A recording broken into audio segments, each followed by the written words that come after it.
අයිබෝන් හැමෝටම අද අපි අලුත් පාඩමක් පටන් ගමු. මේක කැන්කුඩ් පාවිච්චි කරන හැටි තමයි අපි ඉගෙන ගන්න. කැන්කුඩ් කියන අනිවාර්යයෙන්ම උමනා කරන වචන කීපයකින් දෙකක්. ඇත්තටම මේක මේ පාවිච්චි කරන ක්‍රම ගොඩක් තියෙනවා. මෙතනදී අපි පාවිච්චි කරන්නේ යම් කිසි දෙයක් පුළුවන් කියලා කියන්න හැකියාව ගැන ප්‍රකාශ කරන්න. ability හැකියාව කියන එක ගැන කතා කරන්න තමයි මෙතන කැන් සහ කුඩ් පාවිච්චි කරන්නේ. එතකොට අපි බලමු මේක කොහොමද පාවිච්චි කරන්න නිසා පාවිච්චි කරලා වාක්‍යයක් හදාගන්නේ කියලා. එතකොට අපි හැමදාම කරන්නේ කටපාඩම් කරන ක්‍රමයෙන් බැහැර වෙලා හරි ක්‍රමයට දැනගෙන වාක්‍යයක් හදලා අපිට ඕන දේ කතා කරන විදිය තමයි අපි මේ පාඩම් ඔක්කොගෙම ඉගෙන ගන්න. ඒකින්ද අපි හරියට ඉගෙන ගමු කොහොමද මේක කරන්න කියලා. හරියම ලේසි. මේක ඉවරනකම බලන්න. channel එක subscribe කරලා නැත්නම් subscribe කරන්න. අනිවාර්යෙන් මේකෙන් ඉගෙන ගන්න පුළුවන්. අපි sentence structure එකක් අපි කතා කරන හැම එකම වාක්‍යයක් හදාගන්න ක්‍රමයක් තියෙනවා. ඉතින් හැම එකටම වගේ එහෙම ක්‍රමයක් තියෙනවා. ඉතින් මේකෙත් ක්‍රමයක් තියෙනවා. අපි බලමු. නිකන් කටපාඩම් කරගන්න ඕනේ නැහැ. වාක්‍ය කීපයක් කටපාඩම් කරගත්තා වගේ නෙමෙයි. ඒතර අපිට අලුත් දෙයක් කියන්න බැරි වෙනවා. ඒකින්ද මෙතනදී අපි බලමු හරියට කියන විදිය. දැන් ඉස්සෙල්ලාම එන සබ්ජෙක්ට් එක. ඒ සබ්ජෙක්ට් එක කියන්නේ මොකක්ද කියලා අපි දන්නවා. මේ පාඩම එකක් හරි බලලා තියෙනවා නම් ඔයාලා ඒක හොඳටම දන්නවා. සබ්ජෙක්ට් කියන්නේ වාක්‍යයක කර්තෘ කියන එක. ඒ කියන්නේ ක්‍රියාව කරන කෙනා, ප්‍රධාන කෙනා. ඊළඟට can හරි could හරි දෙකෙන් එකක් භාවිතා වෙනවා. ඊළඟට මොකක් හරි verb එකක් තියෙනවා. verb කියන්නේ ක්‍රියාපද. ක්‍රියාපදයේ infinitive form. ඒ කියන්නේ නිකම්ම ක්‍රියාපදයක් තියෙන විදිය. දැන් come නම් ඒක come කියලාම තමයි. go නම් go කියන විදියමයි. වෙන දැන් go කියන එකේ went කියන form එක, going කියන එක, gone කියන එක ඒවා එන්නේ නැහැ. මොකුත් ed දාන ඒවා එහෙම මොකුත් නැහැ. verb එක තියෙන හැටියටම දාන්නයි තියෙන්නේ. බලමු පොඩ්ඩක් examples ටික. දැන් මේක I can. එතකොට I කිව්වොත් can කියන එක එන්න ඕන. එතකොට I කියන එක එතකොට මේකේ subject එක ඕනම එකක්. මේකේ subject එක අනුව දාන වාක්‍ය verb එක එන විදිය ඒ මොකුත් වෙනස් වෙන්නේ subject එක මොක වුණත් අපි කලින් කියපු pattern එකටම තමයි යන්නේ. subject එක ඕනම I වුණත් V වුණත් ඒක වචන බහුවචන වුණත් මේ pattern එක වෙනස් වෙන්නේ නැහැ. අනිත් සමහර tenses වල නම් ඒක වෙනස්කම් තිබුණා. මේකෙදි එහෙම මොකුත් නැහැ. දැන් I can කියන්නේ මට පුළුවන්. learn කියන්නේ ඉගෙන ගන්නවා කියන එක. ඒක I can learn කියන්නේ මට ඉගෙන ගන්න පුළුවන් කියන එක. අපි දැන් V කියන එක දැම්මත් ওই ටිකම තමයි. V can learn. එතකොට I කියන එක අනුව I කියන එක වෙනස්ලා V ආව කියලා ඒක වෙනස් වෙන්නේ. ඊළඟට you can learn. ඒ ඔයාලට පුළුවන් ඉගෙන ගන්න කියන එක. එතකොට she can learn. she කියන එක වටනවා කියලත් can කියන එකවත් learn කියන එකවත් වෙනස් වෙන්නේ නැහැ. ඒ විදිහටම එන්නේ හරිම ලේසි. එතකොට subject එක මොකක් වුණත් එකයි. මෙන්න he can learn. ඒ කියන්නේ ඔහුට පුළුවන් ඉගෙන ගන්න කියන එක. ඊළඟට they can learn. they කියන්නේ ඔවුන්ට පුළුවන් ඉගෙන ගන්න කියන එක. ඊළඟට අපි ගමු people can learn. people කියන්නේ මිනිස්සු කියන එක බහුවචනයක්. ඉතින් මේක ඒකවචන බහුවචන කිසිම ભેදයක් නැහැ. හැමතිස්සෙම එකම විදිහට එන්නේ. ඒතකොට people can learn. මිනිස්සුන්ට පුළුවන් ඉගෙන ගන්න කියලා. දැන් Matthew can learn. Matthew කියන්නේ ඒකවචන. ඒක නමක්. එතකොට එහෙම ආවත් ওই විදිහටම තමයි එන්නේ. Matthew can learn. Matthewට පුළුවන් ඉගෙන ගන්න. දැන් nuan and cousin can learn. දැන් nuan and cousin කියවම දෙන්නේ බහුවචනේ. ඒත් can කියන එක වෙනස් වෙන්නේ නැහැ. can කියන එක යෙදෙන්නේ වර්තමාන කාලයට. ඒ කියන්නේ පුළුවන් කියන එකයි. වර්තමාන කාලයේ අදහසක් යොදන්න අපි පාවිච්චි කරන්නේ can කියන එක. අතීත කාලේ පුළුවන් වුණා කියලා එකක් යොදන්න පාවිච්චි කරනවා could කියන එක. lions can කියන එක lions can බහුවචන පාවිච්චි කරන තවත් ගොඩක් කියලා තියෙනවා. ඒවත් අපි ඉස්සරහට ඉගෙන ගමු. දැනට බේසික් මේ people can think. හරියට කරන්න පුළුවන් හිතන්න. think කියන්නේ හිතනවා කියන්නේ. it can fly high. it කියන්නේ ඌ කියන එකයි can fly. පුළුවන් fly කියන්නේ පියාඹන්න. high කියන්නේ ගොඩක් ඉහළට. ඒතර ඌට පුළුවන් ගොඩක් ඉහළට පියාඹන්න කියන එක. දැන් fishes can swim. fishes කියන්නේ මාළු. මාළුවන්ට පුළුවන් swim කියන්නේ පීනනවා. ඒතර මාළුවන්ට පුළුවන් පීනන්න කියන. you can pass your exam. you කියන්නේ ඔයා can pass. ඔයාට පුළුවන් pass වෙන්න. pass වෙන්න පුළුවන් මොකද්ද කියන එක එහා පැත්තේ දාන්න. your exam කියන්නේ ඔයාගේ exam එක. ඒතර ඔයාට පුළුවන් ඔය exam pass වෙන්න කියන එකයි. ඊළඟට I can help you. මට පුළුවන් help කියන උදව් කරනවාට. ඒතර මට පුළුවන් උදව් කරන්න. you ඔයාට I can help you. ඒතර cheetah can run fast. cheetah කියන සතාට පුළුවන් run දුවන්න fast කියන්නේ වේගයෙන් කියන එකයි. So we can defeat coronavirus. we can defeat. we කියන්නේ අපි can කියන පුළුවන් කියන එක නේ. ඒතකොට ඩිෆීට් කරන්න අපිට පුළුවන් පරද්දන්න පුළුවන් මොකද්ද කියලා අන්තිමට තියෙන කොරෝනා වෛරස්. ඒතකොට කොරෝනා වෛරස් එක පරද්දන්න අපිට පුළුවන් කියන එක. ඊළඟට චාමර් and Kasun can work together. චාමර් සහ කසුන් කියන දෙන්නෙක්. ඒතකොට ඒක බහුවචන. ඒතකොට බහුවචනාවත් ඒක වචනාවත් කිසිම වෙනසක් නැහැ. can කියන එක එනවා. can work. work කියන්නේ වැඩ කරනවා. ඒතකොට කසුන් චාමර් සහ කසුන්ට පුළුවන් වැඩ කරන්න. together කියන්නේ එකට එකතු වෙලා කියන එක. එකට කියන එක. I could win. I දැන් මෙතන අපි could දැම්මොත් එහෙම අතීත කාලේ. I could කියන්නේ මට පුළුවන් වුණා. I could win. දැන් ඔය ඇත්තටම could දාලා සමහර තැන්වලදී තියෙනවා අතීත කාලේ හැංගෙන්නේ නැති තැනුත් තියෙනවා. මේ could පාවිච්චි කරන. ඒක අපි ඊළඟට ඉගෙන ගමු. නමුත් දැන් සරලව දැන් බලනවා නම් අතීත කාලයක කියලා මේ විදිහට ඉස්සෙල්ලා පළවෙනි එක තමයි මේ අතීත කාලයේ හැටියට can කියන එක අතීත කාලයේ හැටියට could පාවිච්චි කරන්න පුළුවන්. can කියන්නේ පුළුවන්. ඒතර could කියන්නේ පුළුවන් වුණා කියන එක. ඒතර පුළුවන් වුණා කියන එක අරුණාම තව අදහසුත් could කියන එකේ තියෙනවා. ඒවා අපි ඒවත් ඉස්සරහට ඉගෙනමු. ඔය ඔක්කොම ටික මෙතන කියන්න පුළුවන්. හිමුණුත් මුලින් ඉඳන් ඉගෙන ගන්න කෙනෙකුට පැටලෙනවා. ඒකට අපි මේක හදන්නේ මුලින් ඉඳන් ඉගෙන ගන්න කෙනෙකුට හින්දා අපි දැන් මේ කැලෙන් මේ ටිකෙන් ඉගෙන ගමු. ඒකට I could win. ඒ කියන්නේ මට පුළුවන් වුණා දිනන්න. win කියන්නේ දිනනවාට. we could win. we කියන්නේ අපි. ඒතර අපිට පුළුවන් වුණා දිනන්න. you could win. ඔයාලට පුළුවන් වුණා දිනන්න. she could win. ඇයට පුළුවන් වුණා දිනන්න. දැන් මේ බලාගෙන යද්දී හොඳට බැලුවොත් තේරෙනවා සබ්ජෙක්ට් එක විතරයි වෙනස් වෙන. සබ්ජෙක්ට් එක කොහොම වෙනස් වුණත් verb එක යෙදෙන හැටිවත් could යෙදෙන හැටිවත් වෙනස් වෙන්නේ නැහැ. ඊළඟට he could win. he could win කියන්නේ ඔහුට පුළුවන් වුණා දිනන්න. they could win. they could win කියන්නේ ඔවුන්ට පුළුවන් වුණා දිනන්න. people could win. මිනිස්සුන්ට පුළුවන් වුණා දිනන්න. ඊළඟට Matthew could win. කියන්නේ මැතිව්ට පුළුවන් වුණා දිනන්න කියලා. ඊළඟට නුවන් and කසුන් could win. නුවන් සහ කසුන්ට පුළුවන් වුණා දිනන්න කියන්නේ. ඊළඟට දැන් මේ නෙගටිව් එකක් කියන එක දැන් පුළුවන් වුණා කියන එක අපි දන්නවා can කියන එක. පුළුවන් කියන්නේ can, පුළුවන් වුණා කියන්නේ could. දැන් බෑ කියලා කියනවනම් can't. can't හරි cannot හරි දාන්න. can't කියන එක තමයි සාමාන්‍යයෙන් කතා කරද්දී බහුලව මේ දෙන්නේ. ඔය මොකක් කර ලියනවා නම් වගේ විශේෂ ලියවිල්ලක් වගේ ලියනවා නම් බොහෝ දුරට මේ cannot කියන එක තමයි පාවිච්චි කරන්නේ. ඒ දෙකේම වෙනසක් නැහැ. තේරුම දෙකම එකයි. කතා කරන කෙනෙක් කොයි දෙකෙන් කෝක කිව්වත් ප්‍රශ්නයක් නැහැ. දැන් ශානි can't drive. ඒතර ශානිට බෑ කියන එකයි. can't කියන්නේ can කියන එකට not එකතු වුනහම බෑ කියන අදහස එන්නේ. ඒතර ශානි can't drive. ශානිට බෑ drive කරන්න. drive කියන්නේ වාහනයක් පදවගෙන යනවා. ඒතර ශානි cannot drive කියන්නේත් ඒකම තමයි.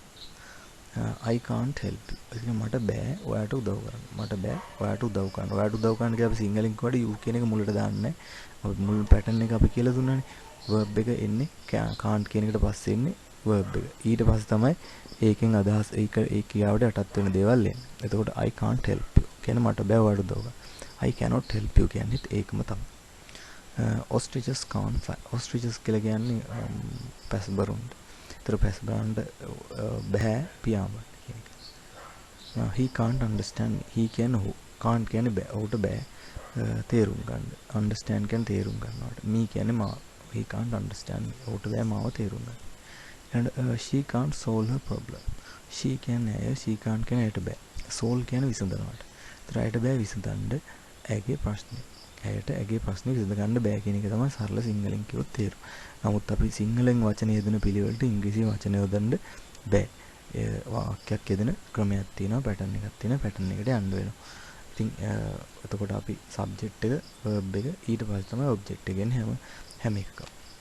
ඒතකොට she can't solve කියන්නේ ඇයට බෑ solve කරන්න. solve කරනවා කියන්නේ විසඳනවා. ඇයට විසඳන්න බෑ. ඒ විසඳන්න බැරි මොකද්ද කියන එක එහා පැත්තට එන්න ඕන. her problem. Navindu can't study in the morning. Navinduට බෑ ස්ටඩි කරන්න. ස්ටඩි කියන්නේ පාඩම් කරනකොට in the morning. උදේට පාඩම් කරන එක. Navinduට බෑ උදේට පාඩම් කරන්න. So he can study at night. ඔහුට පුළුවන් ස්ටඩි කරන්න at night. රැට. දැන් ඔයාලට කාට හරි හිතෙනවා නම් මෙතන the morning කියන එකට in දාලා දෙනවා, night කියන එකට at දාලා දෙනවා. ඒ ගැන හිතන්න එපා.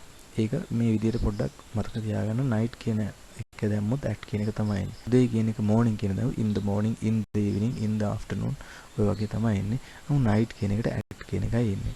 ඒතර ඒව ගැන දැන් කවුරු හරි වරි වෙන්න එපා. ඒක වැරදුනත් ප්‍රශ්නයක් නැහැ. අපි prepositions පාවිච්චි කරන හැටි අපි පස්සේ බලමු. දැනට කතා කරද්දී මේක ප්‍රශ්නයක් නැහැ. මේ අපි දැන් මෙතනදී ફોકස් කරන්නේ විශේෂයෙන්ම මේ can කියන එක, can't කියන එක, could කියන එක, could not කියන එක පාවිච්චි කරන විදිහ. ඉතින් ඒ ටික හරියට ඉගෙන ගත්තා නම් වැඩේ හරි. ඊළඟට මේ couldn't කියන්නේ could කියන එකේ නෙගටිව් එක. එක්ක couldn't එහෙම නැත්නම් could not කියන එක. දැන් මෙතනදී තේරෙනවා අර cannot කියද්දි can කියන එකයි not කියන එකයි අතර ස්පේස් එකක් නැහැ. තනි වචනයක් හැටියට තමයි ලියන්නේ. හැබැයි could not කියන එක තනි වචනයක් කියන්නේ වචන දෙකක් හැටියට not වෙනම ලියන්න ඕනේ. කතා කරද්දි වෙනම කියන්න ඕනේ. could not කියන එක ඉතින් කෙටියෙන් කතා කරලා සාමාන්‍යයෙන් couldn't කියලා. I couldn't come early. එතකොට මට බැරි වුණා එන්න. වේලාසන. early කියන්නේ වේලාසන. දැන් I could not come early කියන්නේත් ඒකම තමයි. she couldn't understand me. ඇයට බැරි වුණා තේරුම් ගන්න මාව කියන. she could not understand me කියන්නේත් ඒකම තමයි. and they couldn't win the match. ඔවුන්ට බැරි වුණා දිනන්න match එක. ඔවුන්ට match එක දිනන්න බැරි වුණා කියන එක. she couldn't pass her exam. ඇයට බැරි වුණා ඇගේ exam එක pass වෙන්න. ඇගේ exam එක pass වෙන්න ඇයට බැරි වුණා කියන එක. Saranga couldn't catch the bus. දැන් සාරංගට couldn't catch කියන්නේ අල්ලගන්න බැරි වුණා. අල්ලගන්න බැරුනේ මොකද්ද කියලා එහා පැත්තේ දෙනවා. the bus එක තමයි අල්ලගන්න බැරි. I can swim කියන්නේ මට පීනන්න පුළුවන්. අමාය can play very well. දැන් අමායට පුළුවන් හොඳට play කරන්න. can play කියන්නේ හොඳට play කරන්න පුළුවන්. can play කියන්නේ play කරන්න පුළුවන් කියන එක very well කියන්නේ හොඳට කියන එක. everyone can help someone. everyone කියන්නේ හැම කෙනාම. හැම කෙනාටම පුළුවන්. everyone can කියන්නේ හැම කෙනාටම පුළුවන්. මොනවද පුළුවන්? help කරන්න. help කියන්නේ උදව් කරනවාට someone කියන්නේ යම් කිසි කෙනෙකුට. everyone can help someone කියන්නේ හැම කෙනාටම පුළුවන් යම් කිසි කෙනෙකුට උදව් කරන්න. she can ride horses. ඇයට පුළුවන් අස්සය පිටේ යන්න. අස්සය පිටේ යනකොට තමයි ride horses කියලා කියන්නේ. ride කියන එක එක භාවිතයෙන් තියෙන ride කියලා. ride bicycle කිව්වොත් එහෙම bicycle එක පදිනවා කියන එකයි. he can't run 10 kilometers. දවුට බෑ කිලෝමීටර් 10ක් දුවන්න කියන එකයි. you can't lift this bag. you can't lift. ඔයාට බෑ උස්සන්න. lift කියන්නේ උස්සනවට. this bag කියන්නේ මේ බෑග් එක උස්සන්න ඔයාට බෑ. it's heavy කියන්නේ ඒක බරයි කියන එකද. එතන it's heavy කියන එක ඇමිසා වලින් එන එකක්. අතන ඇමිසා පාඩමේ තියෙන ඇමිසා පාවිච්චි කරලා කොහොමද වාක්‍යයක් හදන්නේ කියන එක.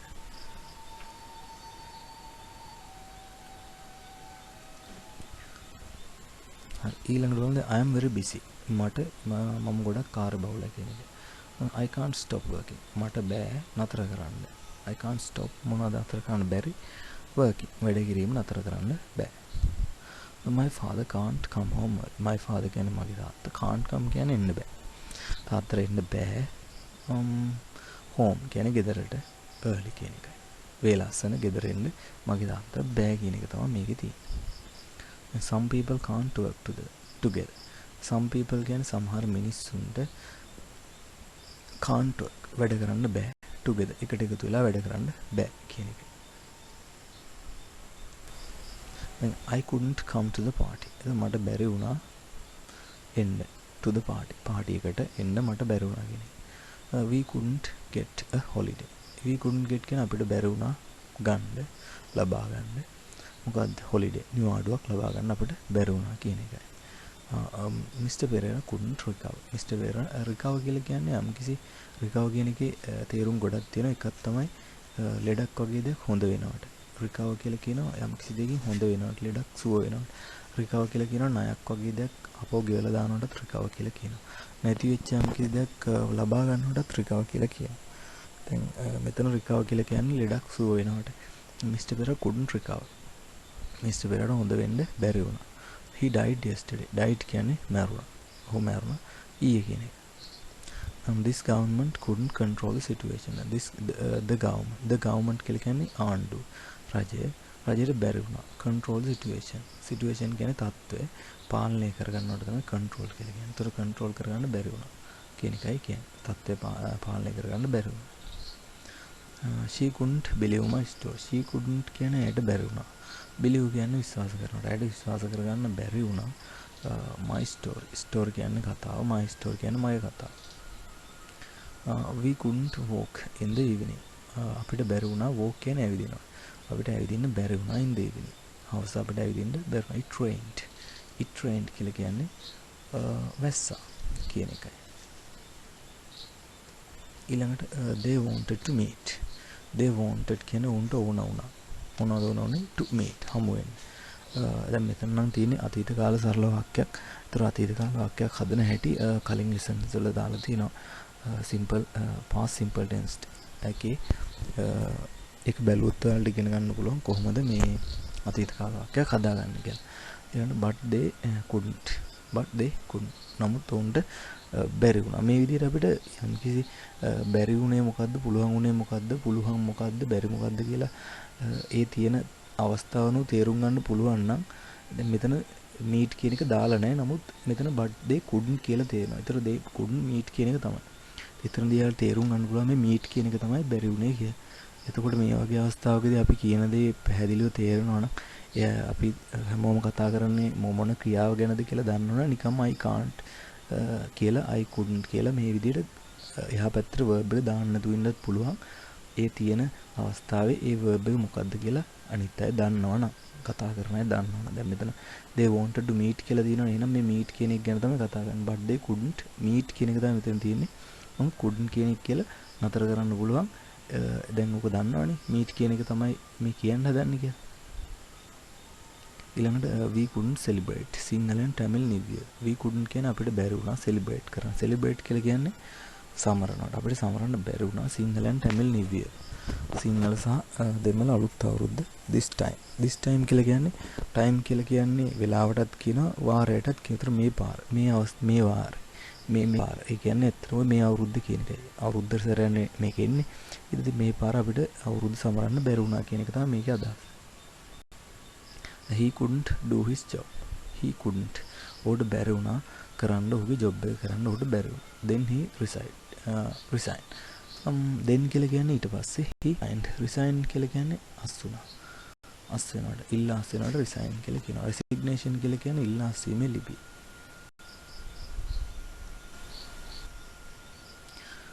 එතන මම හිතනවා මේ පාඩමේ තේරෙන්නේ නැති කියලා. මොකක් හරි ප්‍රශ්නයක් තියෙනවා නම් තේරෙන්නේ දෙයක් හරි අලුත් දෙයක් හරි උමනා කරන දෙයක් හරි තියෙනවා නම් කමෙන්ට් කරන්න. දැන්ම කමෙන්ට් එකක් දාන්න channel එකට subscribe කරන්න. අනිත් අයටත් බලා ගන්න පුළුවන් වෙන්න share කරන්න. අපි ඊළඟ lesson එක බලමු can could එකේ part 2. ඒ කියන්නේ මේ can could පාවිච්චි කරලා ප්‍රශ්නයක් අහන හැටි. පුළුවන්ද, පුළුවන් වුණාද, බැරිද, බැරි වුණාද, ඔය වගේ දෙයක් අහන්න අපි බලමු කොහොමද මේක පාවිච්චි කරන්න කියලා. ඉතින් මේ ටික හොඳට ඉගෙන ගන්න, හොඳට මතක තියාගන්න, පුළුවන් හැම අවස්ථාවෙම පාවිච්චි කරන්න. So thank you for watching. So like, comment and share with your friends. අනිත් අයටත් බලා ගන්න පුළුවන් විදිහට share කරන්න. ඒක හැමෝටම ප්‍රයෝජනවත් වෙයි. මේකෙන් ප්‍රයෝජනයක් වුණා නම් like එකක් දාන්න, subscribe කරලා නැත්නම් channel එකට subscribe කරන්න. So thank you for watching. See you in the next video.